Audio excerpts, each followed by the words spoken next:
Hello everyone, today we're talking about one of the most powerful film in the Philippine cinema, General Luna, released in 2015 and directed by Gerald Taro.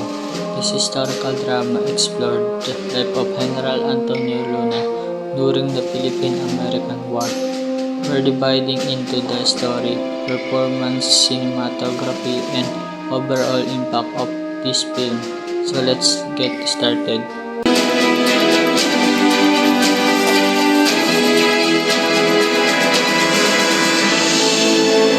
Anong masasabi nyo kay General Luna?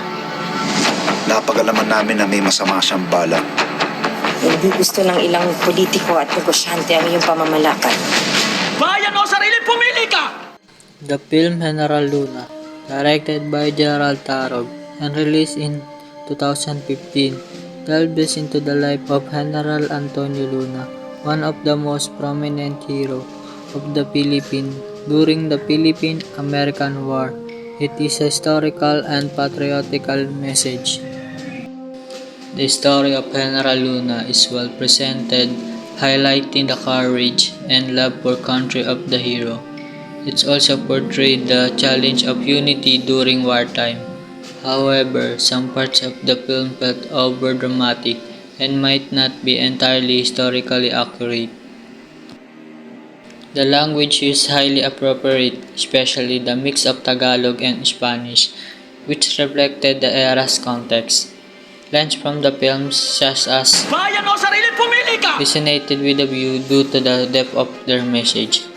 The cinematography was impressive, particularly in the battle scenes and panoramic view of location. The costume and props were detailed, adding the realism to the films.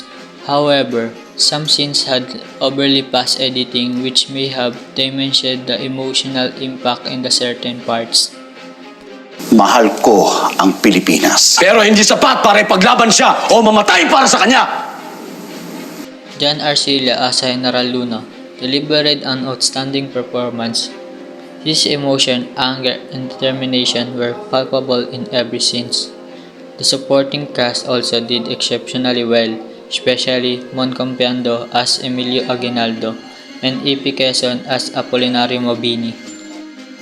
General Luna is a powerful film that not only narrates history but also impacts valuable lessons on patriotism and unity.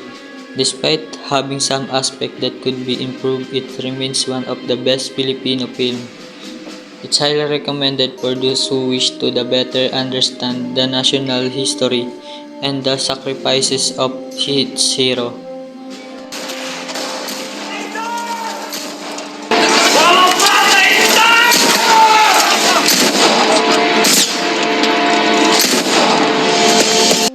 Furthermore, General Luna served as a reminder to the current generation that the true essence of patriotism lies in unity and setting aside personal interest for the greater good. The film is a call to reflect on the lesson of the past to ensure that the same mistakes are not repeated. In the end, General Luna's story is an inspiration for everyone to fight for what is right, no matter how difficult or perilous the path may be.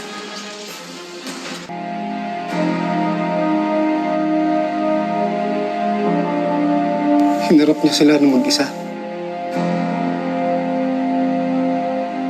Di wala akong maibigay na tulong. Ang hindi ko maintindihan kung bakit kailangan patayin ng kapwa Pilipino ang Pilipino. Pinatay na rin nila ang pag-asa para sa kasarinlan ng Pilipinas. Tama ang General. Ang totoong kaaway ng mga Pilipino ay ang sarili niya. Kaya tayo ang pumatay sa kanya.